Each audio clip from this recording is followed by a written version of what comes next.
Hi Lakshmi. Hi జెసిక. ఇక్కడేం చేస్తున్నావు? అది అమ్మ కోసం వెయిటింగ్. అవునా, రేపు సండే కదా, స్కూల్కి హాలిడే కదా, ప్రోగ్రామ్ ఏంటి? ఇంకా ఏం ఆలోచించలేదు. అవునా, అయితే రేపు నాతో పాటు చర్చికి వస్తావా? చర్చా? సరే వస్తాను. Thank you. అవును, స్కూల్లో అందరికిచ్చి నీకు ఇవ్వడం మర్చిపోయాను. ఏంటి? తీసుకో. ఏంటిది?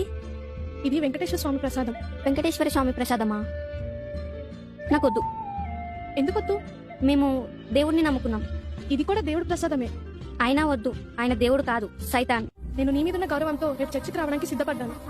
కానీ జస్ట్ మా దేవుడి ప్రసాదం తినమంటే దేవుడు కాదు సైతాన్ అంటున్నావు. అంటే మీకు టేక్ రెస్పెక్టే కానీ గివ్ రెస్పెక్ట్ లేదా? నీతో పాటు మీ చర్చికి రావాలి, కానీ నాతో పాటు గుడికి రావు. కనీసం మా ప్రసాదం కూడా తినవు. మా దేవుడిని పూజించకపోయినా పర్వాలేదు, ఈ ప్రసాదం తినకపోయినా పర్వాలేదు, కనీసం నన్ను బట్టి మా దేవుడిని గౌరవించవచ్చు కదా. దీనినే పరమత సహనం అంటారు. అది నీకు లేదు.